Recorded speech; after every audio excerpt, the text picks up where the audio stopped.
Quisiera ser más bueno, pero a veces no me escucho tener lo que merezco, ni poco ni mucho. Quisiera regalarte la sonrisa que me falta, aunque hable tanto y tenga poca palabra. Me dijes aplicado y me aprendí toda la teoría. Quisiera no fallarte, te lo juro por mi vida. Menuda tontería, mi vida que no es mía. La vida es solo un préstamo que dura un par de días. Me dije si me caigo, me sacudo y me levanto, pero hay días, créeme, que cuesta contener el llanto. Quisiera ser tu hombro, tu escudo, tu alegría, y no ser el empuje de la lanza que te pincha. Y aunque a veces no conozca el que era antes, intento no olvidar lo importante.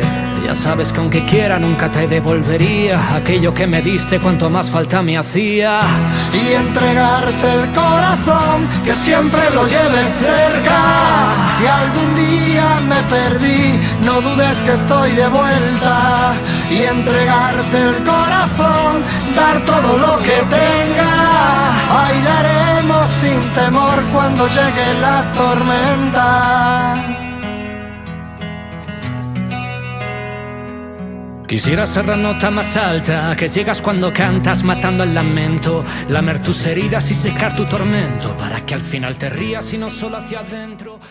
Buenos días, buenas tardes o buenas noches, dependiendo la hora y el lugar en el cual te estés conectando a ver este programa. Soy Gustavo Torres, psicólogo, comunicador, y te doy la bienvenida a otro programa más de El Puente. Como siempre decimos, este puente imaginario que cruzamos en cada entrevista, en cada episodio, tratando de unir cosas del cielo y la tierra, del alma y el cuerpo, de la mente y el corazón, tratando de buscar explicaciones en todo esto. Hoy tenemos un programa que tiene que ver con esto del sentido de la vida, con esta búsqueda permanente que todos tenemos, ¿no? Ayer veía fragmentos de un programa que hay en el streaming relacionado con el amor a primera vista, con esa cuasi desesperación, no podemos llamarlo como un reality simplemente, donde la gente va y trata de encontrar, creyendo con la esperanza, el amor a primera vista. Muchas veces yo me pienso, ¿será que es por el viaje que hacen a algún lugar paradisíaco, por los premios, o porque realmente se busca y se cree en el amor a primera vista? Y nos preguntamos muchas veces, ¿qué es el amor? ¿Existe el amor de toda la vida o de cierta parte de la vida? ¿Existe la media naranja o en realidad somos algo individual? ¿O unimos media naranja con medio pomelo, con medio limón o media manzana? ¿Cómo es esto que siempre estamos buscando la felicidad o ciertas respuestas en el otro? ¿Y qué implicancia tienen nuestro pasado, nuestras creencias, nuestras costumbres, nuestras heridas de la infancia? Todas las partes conductual, espiritual, todo lo que hemos ido aprendiendo, esto que forma nuestra personalidad.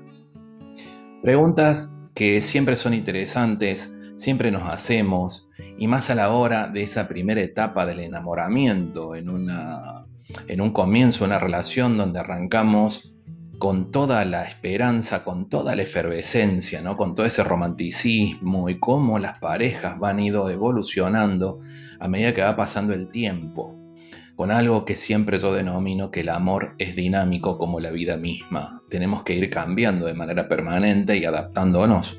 No era lo mismo enamorarse en los años 70, 80, 90 o en esta época. Pensar en crear una familia en aquellos tiempos a lo que es ahora. Épocas en donde muchos países por ahí se va más a la adopción de perros a lo que es la formación de una familia constituida con papá, mamá, hijos. Esto no es con el afán de ir sobre una polémica, pero es una realidad. Otro tema muy puntual es en esta época la posición del hombre en la sociedad. ¿Qué rol juega el hombre? ¿Qué rol juega la mujer? En un momento donde parece que el hombre está muy confundido en dónde tiene que ocupar un rol, hasta dónde llega. Y está bien por varias cosas, porque la historia lamentablemente nos lleva a pensar a malas experiencias que en cierta medida empezamos juzgando a los diferentes géneros, cosa de tener un preconcepto antes de conocer a una persona. Hace un tiempo, en esto de las entrevistas atemporales, tuve la oportunidad de conocer al psicólogo español Antoni Bolinches. Una eminencia, un maestro, una persona que está dedicada desde el corazón a la mejora continua de la humanidad, como psicólogo humanista que es.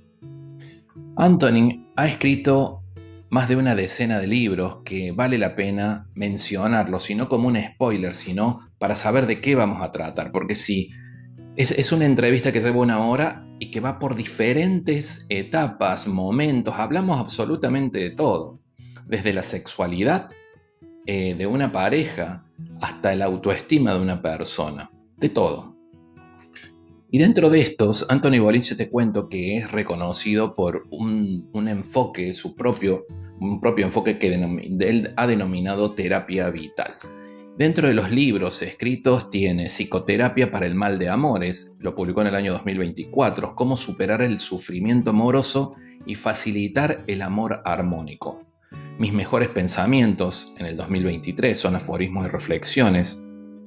En el 2022 publicó 1000 citas que invitan a pensar.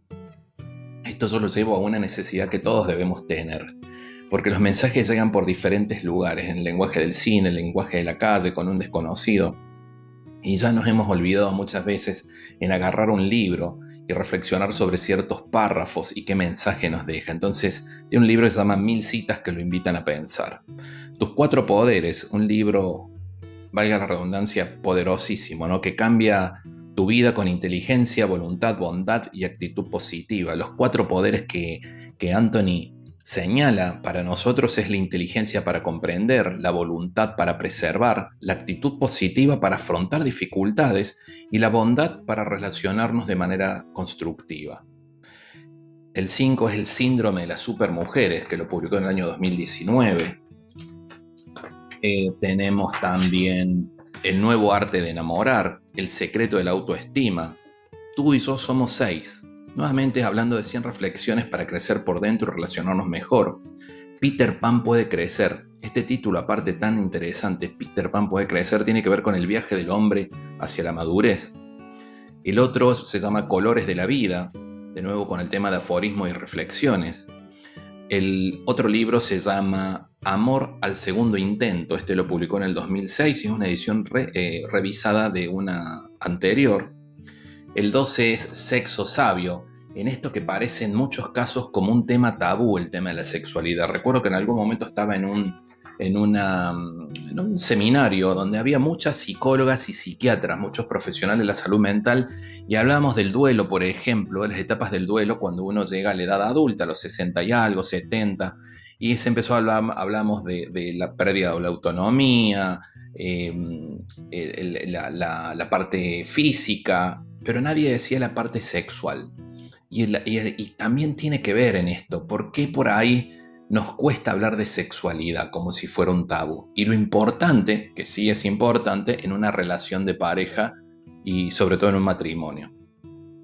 Después tenemos la felicidad personal, el arte de enamorar, y el cambio psicológico.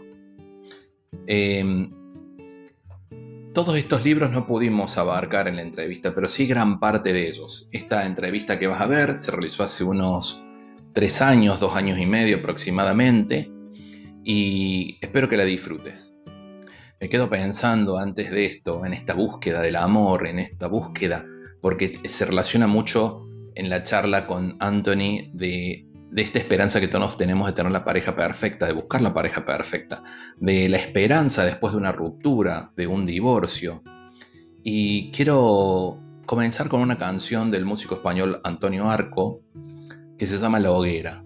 Que escuches la letra, simplemente desde el punto de vista para una introducción al tema, que nos lleve nuevamente a esta palabra de reflexión y escuchar atentamente las enseñanzas del maestro Anthony Bolinches. Te pido que me sigas en mis redes sociales, que son Gustavo Torres Podcast, y en el programa El Puente de la agencia fronteriza de noticias aquí en la región San Diego-Tijuana.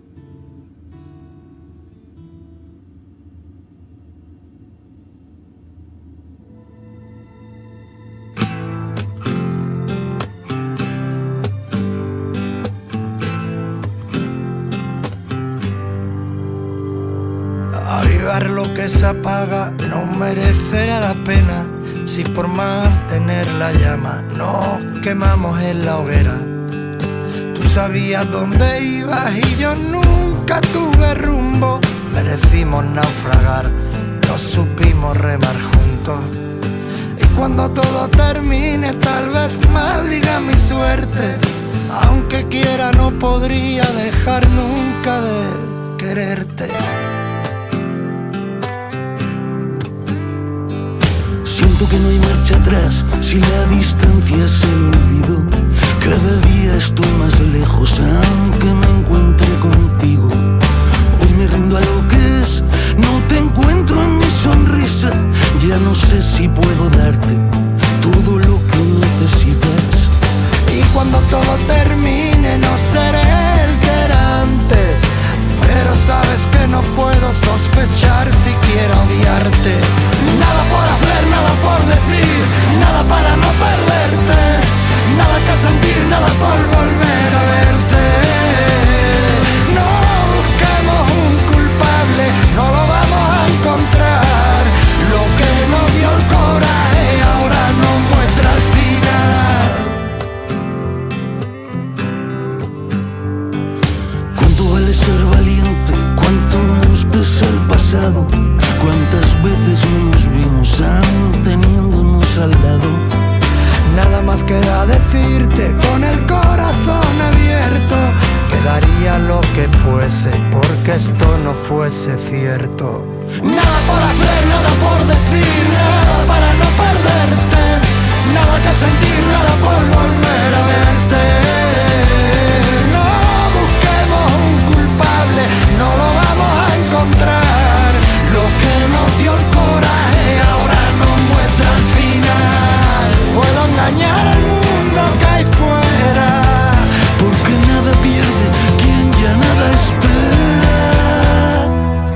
matamos nuestros miedos justo antes de empezar. Lo que nos dio el coraje ahora nos muestra el final. No busquemos un culpable, no lo vamos a encontrar. Quien quiere ir adelante no debe mirar atrás. Nada por hacer, nada por decir, nada para no perderte. Nada que sentir, nada por volver a verte. Nada por hacer, nada que decir, nada por querer quererte. Nada que sentir, nada por volver a verte.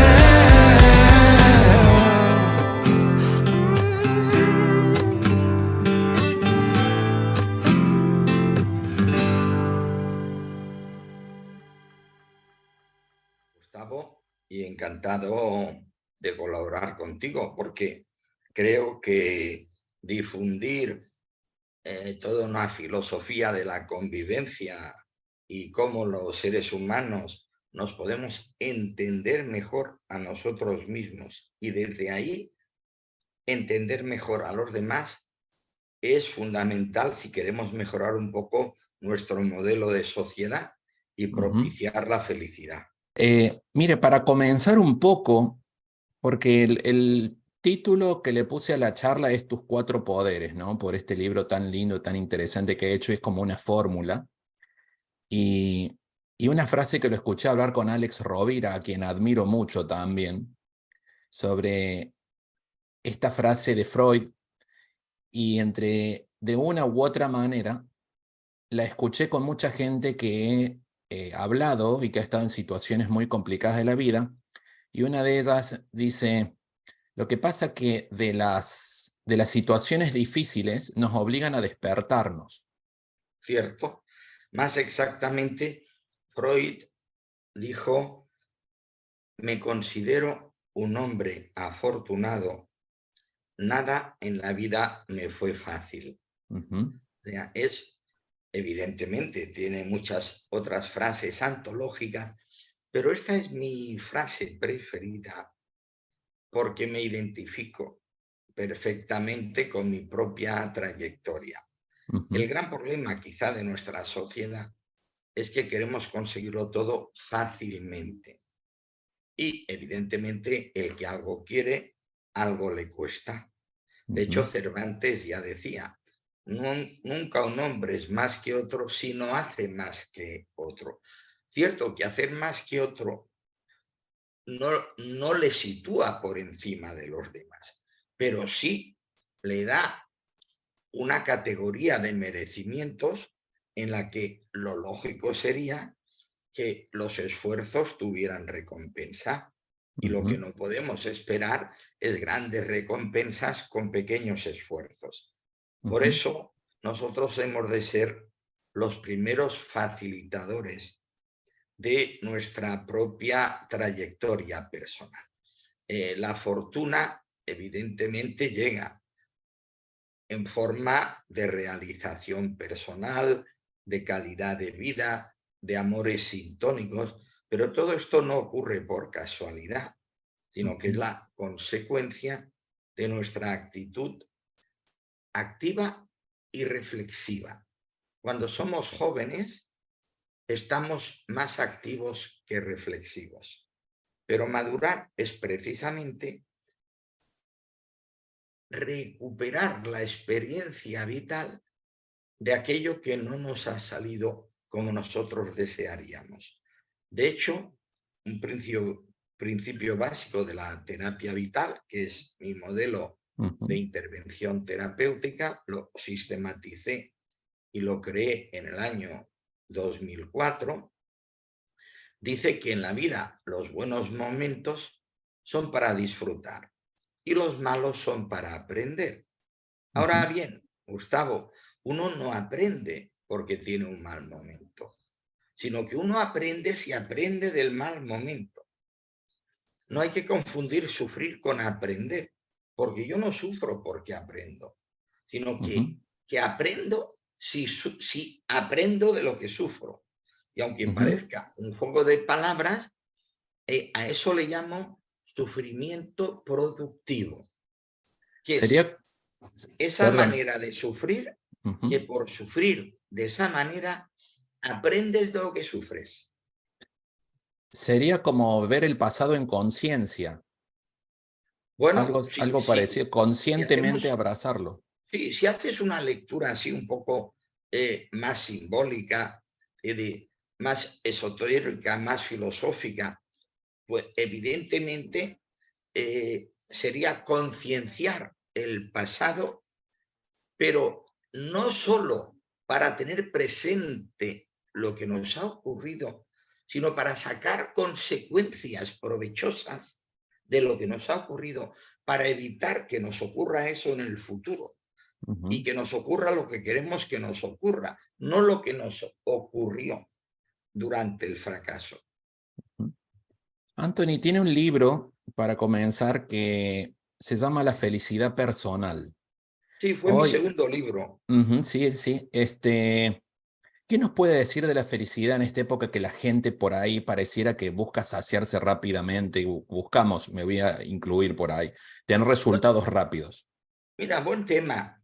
Agradezco que me hagas esta pregunta, porque siendo mi segundo libro, por tanto es un libro que tiene más de 30 años, se sigue publicando. Y desde que lo edité, quizá es el segundo libro sobre el que he dado más talleres, conferencias y masterclass. El primero es El secreto de la autoestima, donde explico mi teoría de la seguridad personal. Pero el segundo es la felicidad personal. Y, curiosamente, desde que lo enuncié, nadie ha encontrado un camino distinto de felicidad al que yo propongo. La felicidad solo nos puede venir por esas dos vías. Y metafóricamente defino la felicidad como andar sobre una base de congruencia sobre dos piernas. Amor armónico y realización personal. No hay ninguna otra vía de felicidad. Amor armónico, el que compartimos con otra persona sin dejar de ser nosotros. Por eso, quizá uno de los aforismos míos que ha tenido mayor difusión en las redes sociales es uno que dice que el secreto de un buen matrimonio es casarse con el otro sin divorciarse de uno mismo.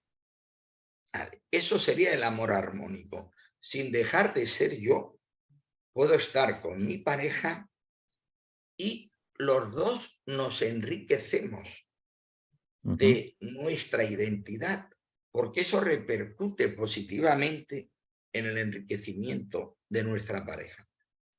Y luego la realización personal, que es lo que tú tienes y tengo yo, y tienen todas aquellas personas que se dedican a lo que les gusta. O sea, tener un trabajo realizador, lo cual significa un trabajo en el que expreses esencialmente tus capacidades. O sea, un trabajo vocacional. ¿Y qué es una vocación? Pues es aquel que se dedica a las capacidades que ha detectado en sí mismo. Pero ¿sabes cuál es el problema? No llega al 20% el número de personas que trabajan en lo que les gusta. Y que lo descubre además, porque hay gente que no descubre lo que le gusta. Exactamente. Y dentro de eso hay todavía otra variable peor, el que descubre lo que le gusta y no lo puede ejercer. Por tanto, 20% estamos realizados, 50% estamos conformados en el sentido de que establecemos una buena relación entre aspiraciones y posibilidades, pero no podemos canalizar toda nuestra capacidad. Y luego, alrededor de un 30% que están frustrados en su trabajo, y la mitad de ellos, como tú muy bien intuías, encima de estar haciendo lo que no les gusta, no están haciendo lo que sí les gustaría hacer. Ese es el perfil de la persona que tiene mayor insatisfacción vital. Por ejemplo, en el ámbito artístico son muchos los llamados y pocos los elegidos. O sea, son personas que no todos los que tienen la aspiración alcanzan un grado de realización. En el deporte, lo mismo. Claro, en España, como tú sabes, los dos equipos de referencia son el Barcelona y el Madrid. Sí. Pero claro, pocos jugadores llegan al Barcelona y al Madrid. Ahora bien, por ejemplo, un jugador que esté en lugar de en primera división, esté en segunda división, y él acepte que la segunda división es lo que le corresponde en función de sus capacidades autodetectadas, pues podría ser perfectamente feliz. Porque claro, el gran tema es cómo yo relaciono aspiraciones y posibilidades. Y cómo verse en la sociedad como exitoso. Claro. Pues, ahora, si yo creo que para ser feliz he de tener un gran yate, una gran villa, un gran coche, y que solo puedo ser feliz siendo el Ronaldo o el Messi, entonces estoy perdido.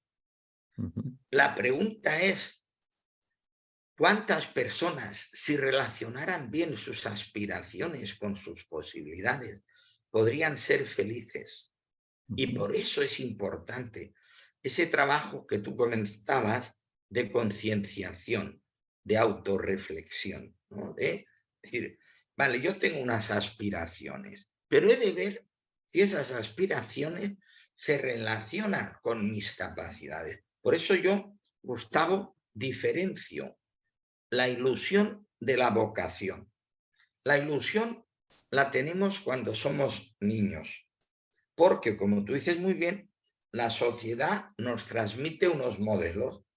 Entonces tú y yo tenemos 10 años y vemos por televisión a hombres exitosos, actores, futbolistas, cantantes, ¿vale? Sí. Y entonces, ¿uno qué quiere ser? Actor, cantante o futbolista. O, si su padre es un exitoso profesional, pues también tienen esa identificación. Ahora, el problema es, ¿qué ocurre cuando tú y yo a los 10 años vamos al colegio y no nos dejan jugar a fútbol porque somos muy malos. Entonces nosotros mismos nos damos cuenta que aquello era una ilusión que no se corresponde con nuestra capacidad. La vocación son capacidades autodetectadas y por tanto, aunque yo vea cantar a Julio Iglesias, si yo no sé cantar, pues no querré ser un Julio Iglesias, aunque de pequeñito lo pudiera admirar. Por tanto, quien no relaciona aspiraciones y posibilidades tiene muchas posibilidades de frustrarse, de sentirse infeliz, de sentirse amargado y desgraciado. Por eso es tan importante madurar. Madurar es críticamente consciente de tu realidad personal. ¿Cómo soy yo? ¿Cuáles son mis aspiraciones? ¿Cuáles son mis posibilidades? ¿Y cómo trabajo para conseguir aquello que quiero conseguir?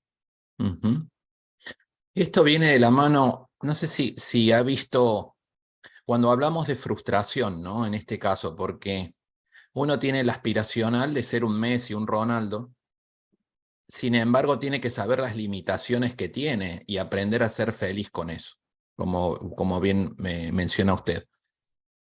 Pero ¿qué pasa con la gente que llega a ese punto y se siente insatisfecha? Y en esta época donde se habla tanto de depresión, ¿no? Esa no aceptación nos lleva a un pozo. Buena reflexión. Exactamente. Es que estamos en una sociedad sociopática, lo cual quiere decir una sociedad que en sí misma genera patologías psicológicas. ¿Por qué? Muy sencillo, porque tenemos un modelo piramidal de sociedad y nos dicen que ser felices es estar en la cima, ser el primero, ser el mejor, ganar más dinero, tener más notoriedad, ahora con las redes sociales, tener más seguidores. Claro, todo ese modelo competitivo de felicidad lo que hace es neurotizarnos. Claro.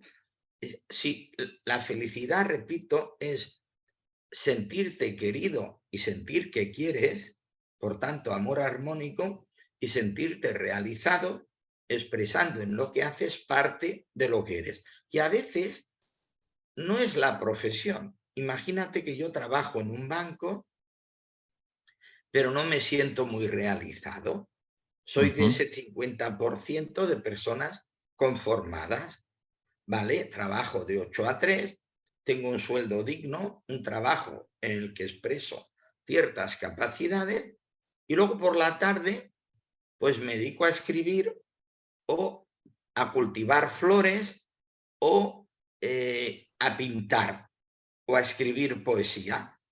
Bien, yo podría ser perfectamente feliz porque tendría un trabajo relativamente cómodo que me permitiría mantenerme económicamente y tendría una afición que es la vocación, pero en un grado de menor rentabilidad profesional que me permitiría sentirme satisfecho.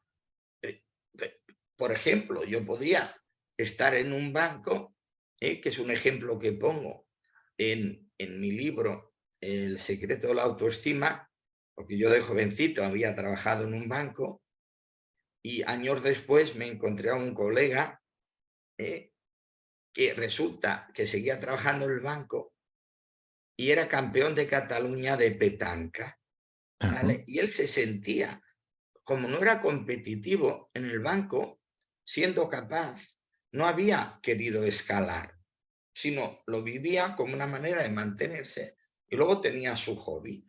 En fin, no hay un único modelo de felicidad, pero sí que hay un modelo único para cada uno de nosotros. Y lo que te sirve a ti, a lo mejor no me sirve a mí. El problema es que nosotros, como tú muy bien has introducido, estamos muy contaminados por ese modelo consumista y exitoso de felicidad. Y claro, creer que la felicidad es ser mejor que los demás nos condena a todos a la insatisfacción. El que está debajo porque no llega y el que está arriba porque tiene miedo que le descabalguen de su situación de estar en el vértice de la pirámide. Sabe que reflexiono y vuelvo a la frase que hablaba al principio. Lamentablemente reaccionamos en una situación de extremo, ¿no? O sea, muy difícil. Y salen 3 puntos de ahí. Una, el miedo. Y el mayor miedo de los sobrevivientes de situaciones difíciles es quedarse solo, es no tener a quien amar. Todos coinciden en eso. El camino de la felicidad.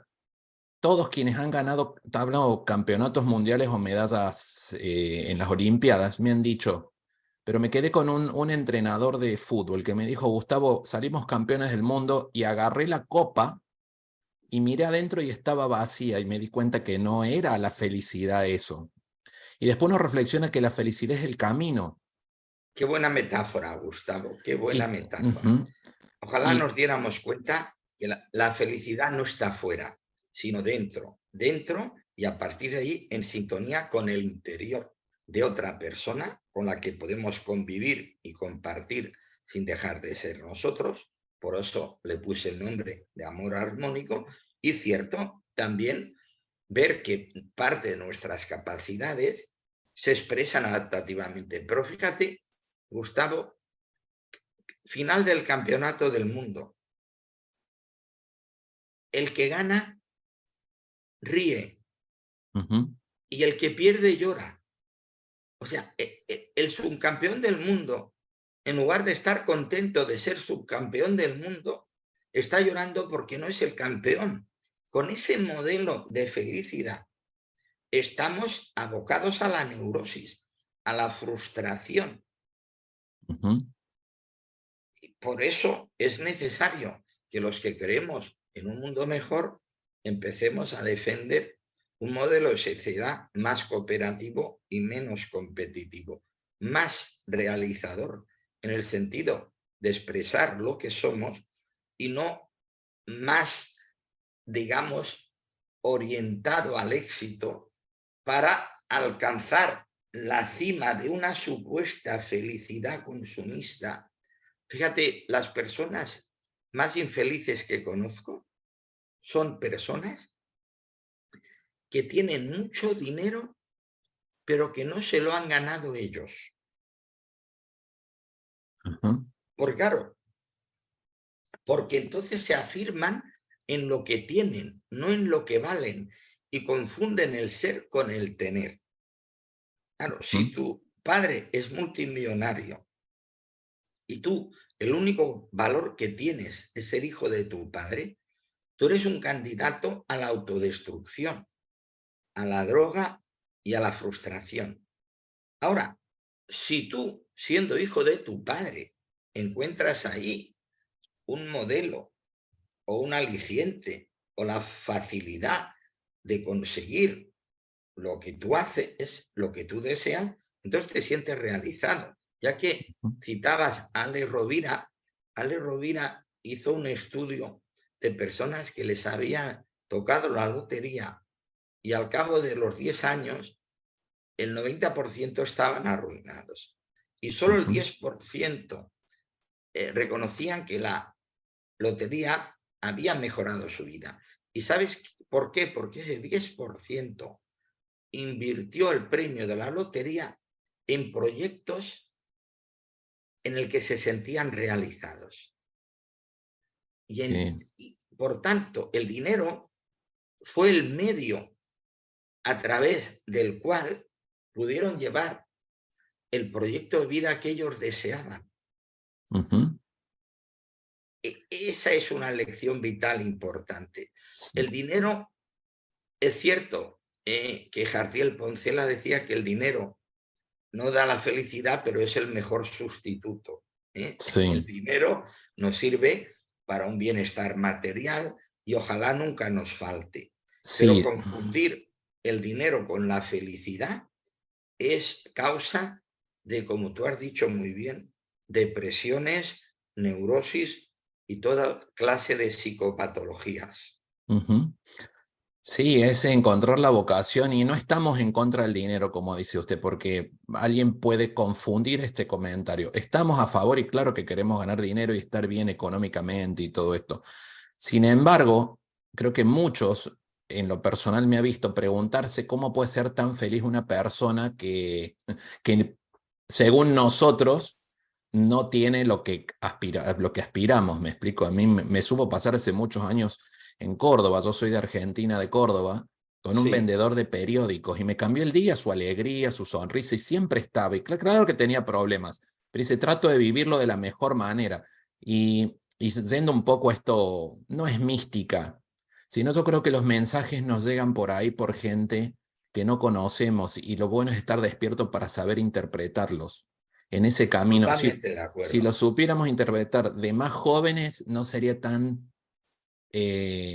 difícil tal vez para algunos esto de la vida, que es tan ¿No? lindo. Y además vemos culturas que no han entrado en esta neurosis consumista, capitalista, Ujú. y que viven más en contacto con la naturaleza y que se les ve felices. ¿Por qué? Porque no tienen interiorizado ese modelo de que consumir más es ser más feliz. Fíjate que también incluso en nuestro modelo de sociedad capitalista consumista, cada vez hay más personas que se van a vivir a un pequeño pueblo y Sí. se dedican a criar cabras o a hacer quesos o a hacer artesanos y encuentran un modelo de felicidad más arraigado a la naturaleza. O sea, decía Confucio que al lado de la moderación está la felicidad. ¿Ya? Para ser feliz no necesitas grandes cosas, sino cosas que te permitan ser tú mismo, sentirte querido y querer y encontrar una cierta vía de expresar tus capacidades en la vida cotidiana. Ujú. Y por tanto, como no humanicemos el capitalismo, estamos abocados a la neurosis global. Ujú. Cada vez, como tú decías muy bien, hay más psicopatología, más infelicidad, más sentimiento de frustración y más depresión. Y están aumentando los suicidios Sí. entre las personas jóvenes. ¿Por qué? Porque se les somete a una presión en el que, sin capacidad de resistir la frustración, se les ha enseñado que todo lo han de tener fácilmente y que todos han de adquirir una notoriedad sin esfuerzo. Y claro, Ujú. evidentemente, la realidad hace una selección natural que a los más débiles se los lleva por delante. Sí, hay que estar preparado. Me hace pensar mucho en las generaciones de ahora, ¿no? Con esto que no pareciera que no podemos escapar de los jueguitos estos electrónicos. Yo sigo siendo de la época de los 70, le digo juego electrónico a todo esto del iPad y todo esto, ¿no? Y, y que empiezan a tener menos tolerancia a la frustración porque es todo rápido. Y digo, Totalmente. cómo nos irá a ir con ellos más adelante? Demasiados estímulos Estímulos, sí. difícilmente codificables, una sociedad que les ha educado en la abundancia y les ha evitado la frustración, y eso no se corresponde con la realidad del mundo externo. Ujú. Mira, mi teoría de la educación reside en dos elementos muy sencillos de explicitar, pero muy difíciles de implementar. Educar es dar afecto y poner límites. Y ahora hemos confundido educar con no poner límites y facilitar el bienestar material de nuestros hijos sin ponerles ningún límite. A partir de ahí, ¿qué les ocurre? Que cuando chocan con la realidad externa no pueden entender que si en su casa lo han tenido todo, en la escuela les digan que se han de esforzar, que la niña que les gusta les diga que no, que quieran jugar a fútbol y no los dejen porque son malos. En definitiva, cuando ven una realidad inhóspita y salen del cascarón creyendo que son los reyes del mundo cuando solo han sido los reyes de su casa. Sí, sí, sí. Siendo un poquito otro tema de todos los libros que tiene Anthony, cuando hablamos de esto del concepto de la sociedad, todavía hay lugares en donde tenemos la aspiración de mostrarnos en pareja. ¿Sí? ¿Cómo puede ser que a tal edad no te casaste? Depende del lugar, ¿no? Que piensa que la realización tal vez está en encontrar a alguien. Y tiene aquí, son 3 libros. 3 libros, sí. El arte de enamorar, el nuevo arte de enamorar y el amor al segundo intento. Cierto. Si podemos resumir o hablar de esos 3, hoy en esta gente que está en la búsqueda el nuevo arte de enamorar no es más que la versión actualizada del arte enamorar. Okay. Es el mismo libro actualizado. El otro es Amor al segundo intento y podríamos incluir un tercero que es Sexo sabio. Sexo sabio, sí. Aunque hablo de sexo, hablo del sexo de la pareja estable. El subtítulo del libro es Cómo mantener el interés sexual en la pareja estable. ¿Por qué? Porque la pareja no puede vivir solo con sexo, pero tampoco sin sexo. Mi teoría del amor armónico está explicitada en Amor al segundo intento y mi filosofía del enamoramiento en el arte de enamorar. En el arte de enamorar hay 2 ideas fuerza. Primero, el arte de enamorar es el arte de mejorar. Si yo mejoro, yo enamoro. Y si no mejoro, no enamoro, porque las personas no me quieren porque yo necesite ser querido. Las personas me quieren si encuentran en mí algo que es válido para ellos. ¿Correcto? Sí. Y segunda idea fuerza. La mejor manera de enamorar es no intentarlo. La mejor manera de enamorar es no intentarlo. ¿Cómo sería eso? Pues que si tú te comportas de manera adaptativa, relajada, correcta y constructiva, despiertas un flujo de interés. Y si entonces hay una simpatía física, se produce el enamoramiento. Y si no hay simpatía física, se generan amistades, se generan buenas relaciones familiares, vecinales y amicales. ¿Cuál es el problema? Que cuanto más necesitamos que nos quieran, menos nos quieren, porque agobiamos con nuestra necesidad. Y las personas no nos quieren porque nosotros necesitamos que nos quieran, sino por el buen rollo que aportamos. Y yo aporto buen rollo cuando tengo buena autoestima, no cuando necesito que me quieran los demás para quererme. Eso con respecto al arte de enamorar. Con respecto a la pareja estable.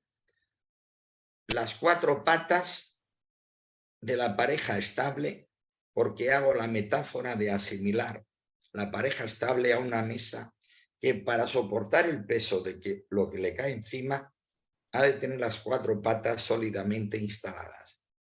Primera pata, buen acoplamiento sexual. Segunda pata, caracteres suficientemente compatibles. Tercera pata, escala de valores similar. Y a partir de ahí es cuando tiene sentido la 4ª pata, que es proyecto de vida convergente. ¿Vale? Por eso hemos de ser conscientes de hasta qué punto sintonizamos o no con las personas que nos gustan. Porque la pareja no puede vivir sin sexo, pero tampoco solo con sexo.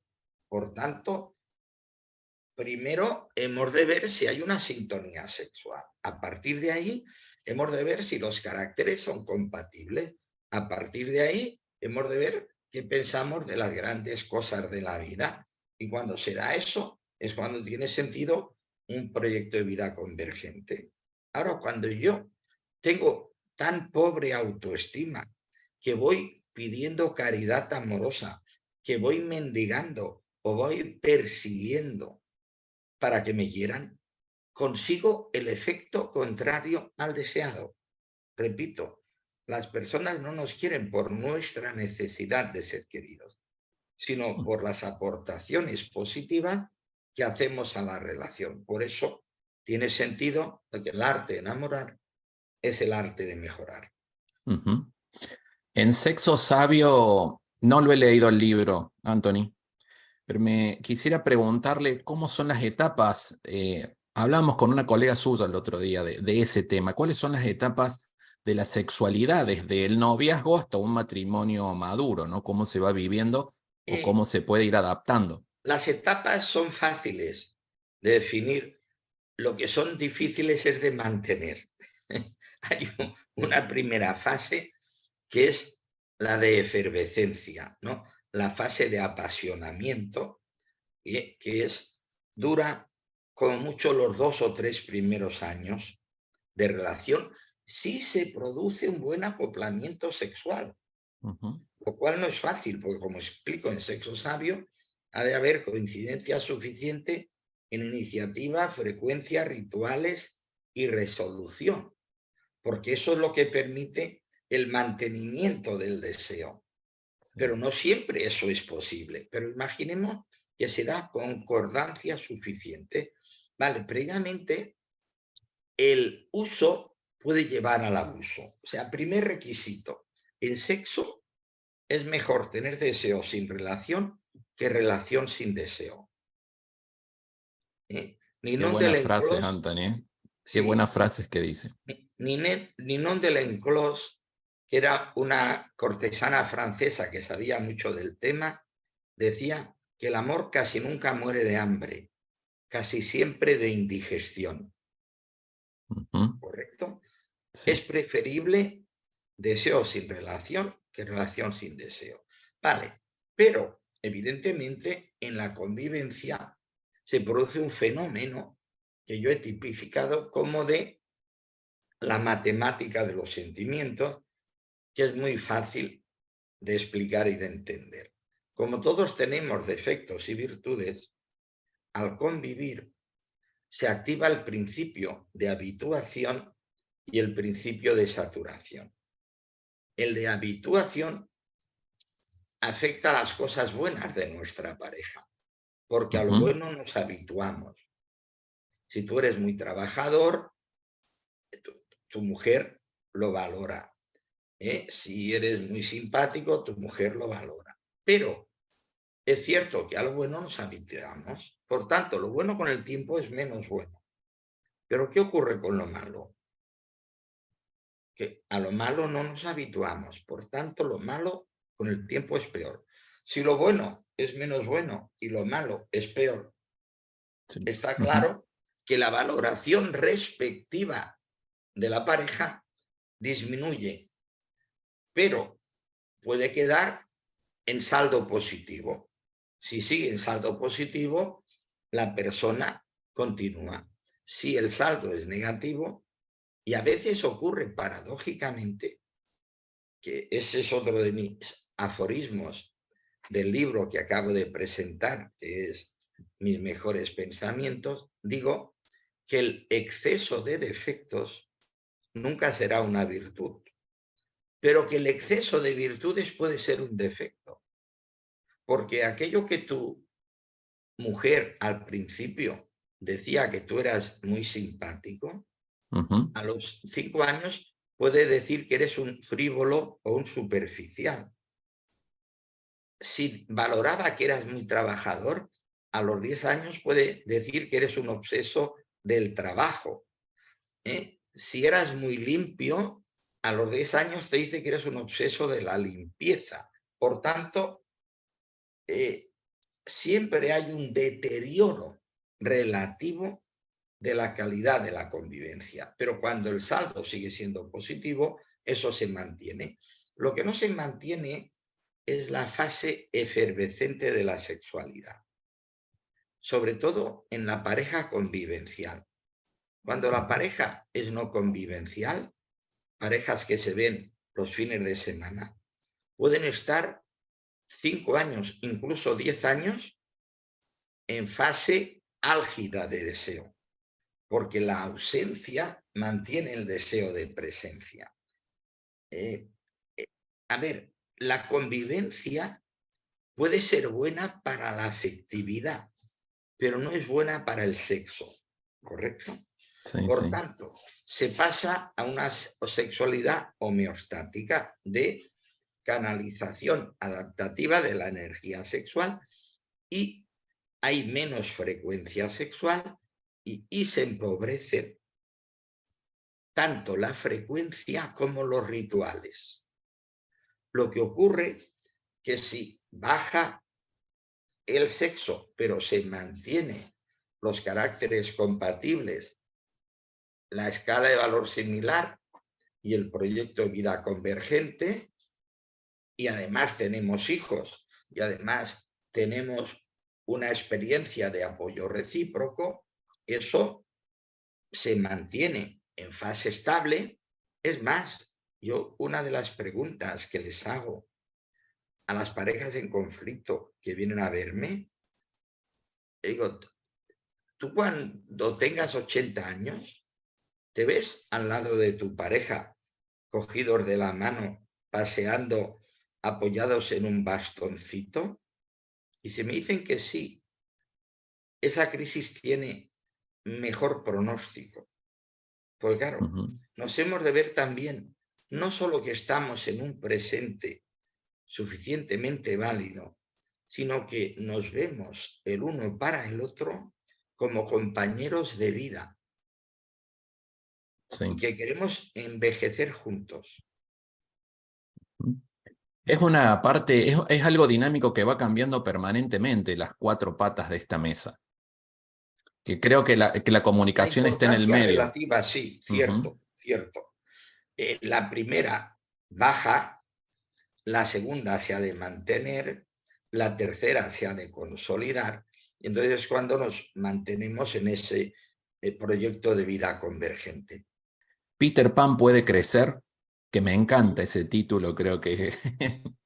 creo que uno sí. de la inmadurez, Uh-huh. Evidentemente se asocia por el título a la inmadurez masculina, pero también es aplicable a la inmadurez femenina. Cierto que en estos momentos, con la crisis en las relaciones de género, los hombres están desorientados y muchos quieren refugiarse en el país de nunca jamás. Pero también me preguntan, bueno, ¿y las mujeres? Pues sí, el equivalente del hombre Peter Pan sería la mujer campanilla. Es cierto, hay mujeres inmaduras, hay hombres inmaduros. ¿Por qué creo que en estos momentos hay más hombres inmaduros? Porque el hombre tenía una situación de privilegio y ahora le han descabalgado y está desorientado. Y en cambio las mujeres llevan 3 generaciones luchando por la igualdad y lo han hecho tan bien que ahora se da la paradoja, que eso lo explico en otro libro, El síndrome de las supermujeres, el otro libro. Que precisamente la evolución femenina hace que esté descontenta la mujer de los hombres que encuentra, y los hombres está desorientado ante esa evolución. Por tanto, estamos en un momento crítico de relaciones de género que está repercutiendo muy negativamente en las relaciones de pareja. Mire, le cuento 2 experiencias que viví referente a esto, y creo que en estos 2 libros, y a mí me llevó a un conflicto. Me tocó ir a una reunión de negocios en Buenos Aires. Y al presentarme la muchacha, la mujer con la que iba a entrevistarme, que éramos varios, sí, tiene los ojos verdes, y yo le quise decir que tenía los ojos del color de mi esposa. Como para romper el hielo, como quien diría, qué lindo, no sé, algo. Pero se enojó. O sea, antes que yo le alcance a decir, me dijo de que no la vaya a comparar con nada. Entonces, saliendo de esa junta, la persona que me acompañaba, yo hacía mucho no interactuaba en ese campo en Argentina, me dijo, no se puede hablar de nada de eso ahora, no, traté de Ya. evitar de eso, fútbol y la otra situación fue cederle el paso a alguien en el metro, a una mujer, y enojarse porque la estaba... Y era una cuestión de Ya, caballerosidad, de educación. Entonces, ¿qué sí. nos queda pensar? ¿Cómo podemos ver este momento social en general? Sinceramente, estamos en un momento de desconcierto. O sea, el modelo de sociedad capitalista consumista está en crisis. El modelo de relaciones de género está en crisis. Solo hay una alternativa, el mejoramiento personal, y los psicólogos humanistas lo que proponemos es que en lugar de entrar en una guerra de sexos o en lugar de pasar del machismo al feminismo, quizá deberíamos orientarnos todos hacia el humanismo y desde nuestra condición de personas hombres y personas mujeres entendiéramos que somos semejantes y distintos y que en la semejanza nos hemos de encontrar y en lo distinto nos podemos enriquecer. Pero también hay que entender, cierto, que hay muchas mujeres, que ese es el tema del síndrome de las supermujeres, que han luchado por la igualdad, que se han mejorado y que han sufrido agravios comparativos o se han sentido abusadas desde un punto de vista psicológico o incluso de prepotencia sexual masculina, y algunas de ellas están en fase reactiva. De hecho, yo diferencio 5 tipos de supermujeres. El común denominador, que son mujeres autorrealizadas, atractivas, con valores, capacidades, inteligentes, pero que no todas han gestionado bien esa excelencia para conciliarse con el otro sexo, sino que hay un perfil que es el de la supermujer castradora que castiga a los hombres porque no son como ella quisiera que fueran.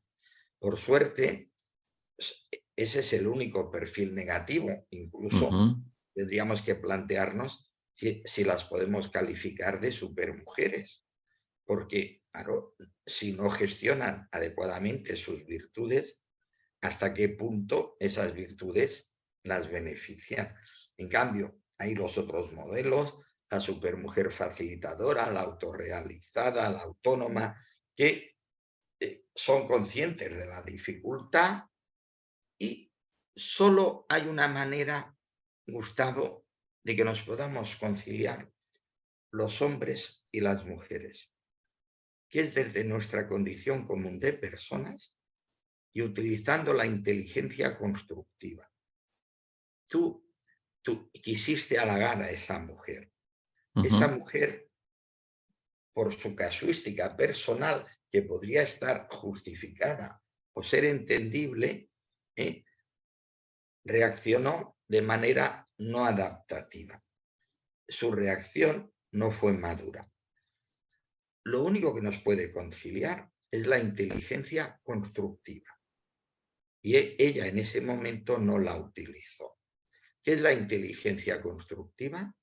Aquella manera de utilizar la inteligencia que por utilizarla de esa manera hacemos sentir bien al receptor del mensaje. Crear buen rollo, crear armonía, crear empatía. Ese es el futuro que nos puede conciliar a los hombres y a las mujeres. Si no, nos vamos a perjudicar los dos sexos. Importante sería, Anthony, que todos tuviéramos la misma prioridad en la salud mental desde niños que la salud física, para poder trabajar todos, no sé si llamarlo traumas, ¿no? Pero todas las experiencias difíciles que hemos vivido para poder adaptarnos a un futuro.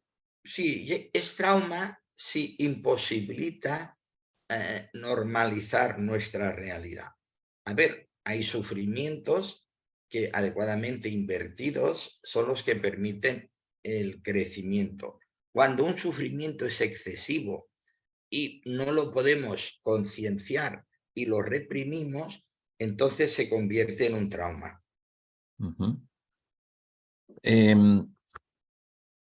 Los 4 poderes: inteligencia, madurez, bondad y voluntad.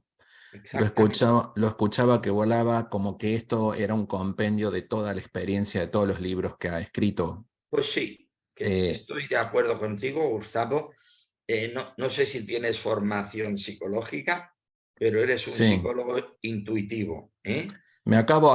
Con mi edad acabo de terminar la licenciatura en psicología, Anthony. Pues entonces te invito a que en tu condición de divulgador, de persona sensible con los problemas de la época que nos ha tocado vivir, toda tu facilidad como comunicador y toda tu inquietud como psicólogo se exprese en beneficio tuyo porque te sentirás realizado y en beneficio de la comunidad porque falta nos hace.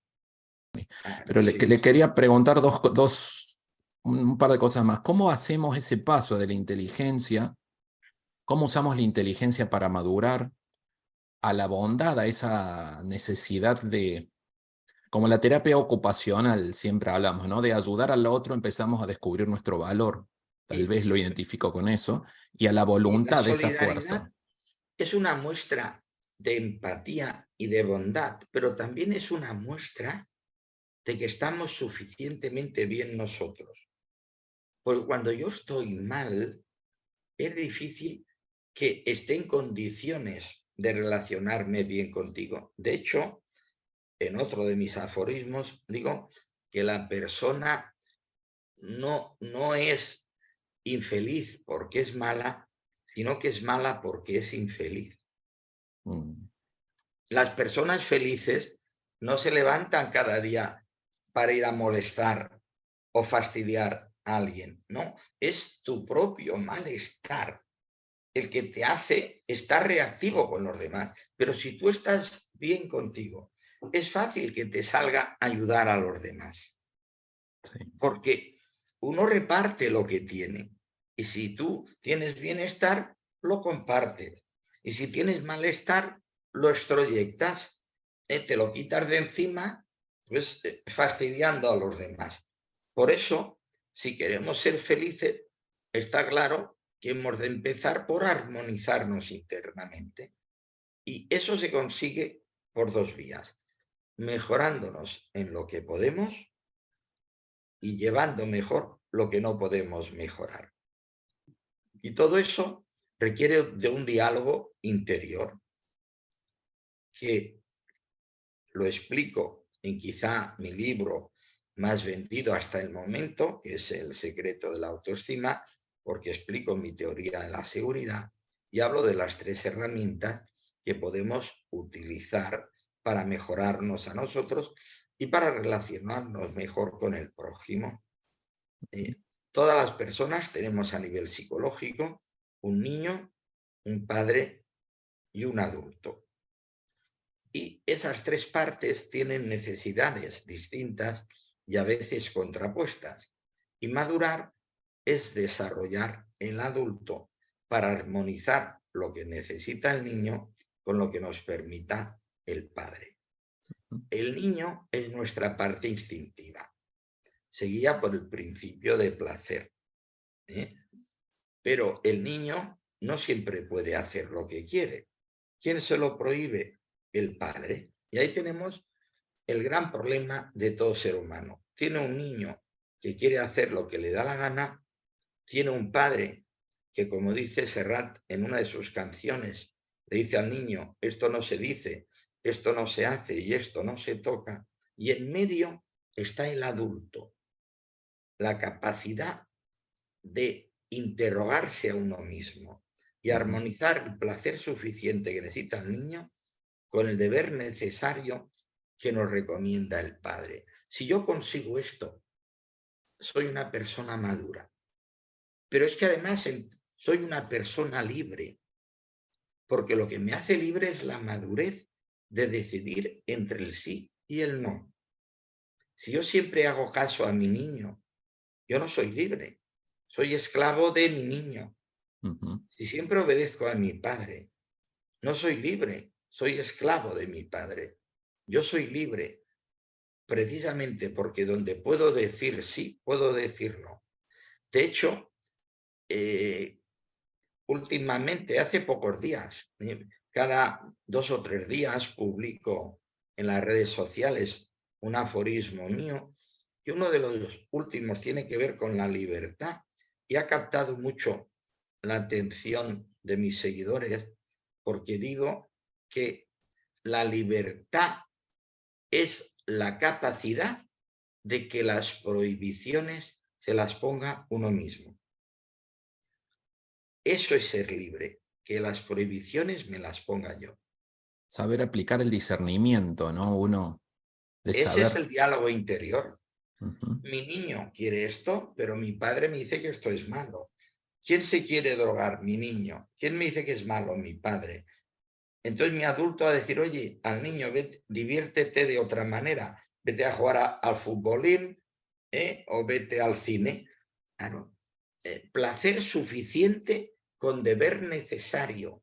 Fíjate qué manera más sintética de definir mi teoría de la madurez personal. Una persona madura lo es porque es capaz de armonizar el placer suficiente para que el niño esté siempre frustrado y el deber necesario para que el niño sea educado, para que el niño no pida cosas que van en contra de su supervivencia ni en contra del prójimo. Mi libertad termina cuando perjudico la libertad ajena. Cuando entendamos esto, la humanidad entrará en una nueva era. Por desgracia, todo lo que yo estoy diciendo con estas palabras u otras, ya lo decían los griegos, y más recientemente Immanuel Kant, que para mí es el gran filósofo de la modernidad, que si le hiciéramos caso, todo funcionaría mejor. Solo aunque tuviéramos presente el imperativo categórico de la moral kantiana, el mundo iría por el buen camino. Recordemos a tus seguidores lo que decía Kant en su imperativo categórico. Actúa de manera tal que tu pauta de comportamiento pueda servir de referente al comportamiento universal. Por decirlo de manera más llana, lo que no te guste que te hagan a ti, no se lo hagas a los demás. Si a ti no te gusta que te roben, no robes. Si a ti no te gusta que te agredan, no agredas. En otro aforismo reciente decía que si las personas no compraran cosas robadas, nadie compraría para vender. Sí. Nadie robaría para vender. Por tanto, nosotros como consumidores ya tenemos un poder. Si no compráramos nada robado, nadie robaría para vender. Es que sabe que hablando como en el idioma de la calle, digamos, o cuando de la vida, es que hasta que no nos pasa, no reaccionamos. Hasta que no nos roban y vamos y compramos lo que nos robaron, no reaccionamos, que estamos como... Es como la corrupción hoy en día. Si llega alguien y lo vas a corromper, no lo vas a parar de corromper nunca. Claro, esa cadena en el servicio militar, ahora en España ya no hay servicio militar obligatorio, pero cuando yo era joven, todos los jóvenes hacíamos 1 año o un poco más de servicio militar. Y uno de los problemas del servicio militar es cuando los compañeros le robaban la toalla a uno. Al que se lo habían robado, la robaba a otro, y así había una cadena. ¿Qué hice yo cuando me robaron mi toalla? Pues me quedé sin la toalla. Y se cortó la cadena de robos. Alguien ha de empezar. Y lo mismo con la droga. A ver, no se puede atajar el comercio de la droga. Solo se puede atajar de una manera. No consumiendo, Si nadie consumiera, nadie vendería. Sí es. Sí, ese. ¿Pero por qué consumimos? Porque el modelo de sociedad es ansiógeno, es frustrante y evidentemente, por eso decía que es un modelo sociopático. O sea, nos condena a una insatisfacción y una infelicidad que nos hace entrar en conductas evasivas destructivas que todavía nos hace más infelices. ¿Soluciona todo esto, Gustavo? Que personas como tú, como yo, y cada vez somos más los psicólogos que estamos encabezando el movimiento humanista, entendamos que solo desde el mejoramiento humano será posible mejorar la sociedad. Sabe que a mí, en lo personal, les cuento algo que me movilizó mucho porque supe entrevistar a una persona víctima de la trata. Ya. Y, Otro problema. y me Claro, hizo ver las si nadie cosas fuera total. con Sí, prostitutas, nadie se prostituiría. Por sí, eso estoy sí, de sí, acuerdo, no en castigar a los clientes. Estoy de acuerdo en que los clientes dejen de ser clientes, Ujú. pero además ha de ser voluntario, porque Sí es. la ley no cambia a las personas. Somos las personas las que no podemos hacer innecesarias las leyes. O sea, alguien dijo que en tiempo de corrupción es cuando más leyes se dan. Las leyes, echa la ley, echa la trampa. Ujú. Es cierto que han de haber unos referentes sociales normativos, pero lo fundamental es la ética. O sea, la moral es el mejor libro de ética que existe. El ser nosotros los que entendemos que hemos de limitar nuestros placeres para no perjudicar a los demás y que los placeres que nos podemos permitir no nos han de perjudicar ni a nosotros ni a los otros. Barcelona, que es mis mejores pensamientos. Ujú. Allí verás 700 aforismos míos. Si quieres, como veo que sigues mi obra, te invito a que cuando te lo hayas leído, dediquemos Sí. otra entrevista interoceánica entre dos países hermanos, entre América y Europa y entre España e Iberoamérica. Repito, en ese sentido, claro, eres la mejor versión y representación de lo que debería ser el mundo hispánico. Te consideras o tienes presencia en México, en Argentina, Sí. en Chile, también en Estados Unidos. Pues Sí, te sí. felicito por tu tarea y quedo a tu disposición. Quisiera ser más bueno, pero a veces no me escucho tener lo que merezco. Ni poco ni mucho. Quisiera regalarte la sonrisa que me falta, aunque hable tanto Y tenga poca palabra. Me dijes aplicado y me aprendí toda la teoría. Quisiera no fallarte, Te lo juro por mi vida. menuda tontería, mi vida que no es mía. La vida es solo un préstamo que dura un par de días. Me dije si me caigo. Me sacudo y me levanto, pero hay días, créeme, que cuesta contener el llanto. Quisiera ser tu hombro, Tu escudo, tu alegría. y no ser el empuje de la lanza que te pincha. Y aunque a veces no conozca el que era antes, Intento no olvidar lo importante. ya sabes que aunque quiera nunca te devolvería aquello que me diste cuanto más falta me hacía. Y entregarte el corazón, que siempre lo lleves cerca. Si algún día me perdí, no dudes que estoy de vuelta.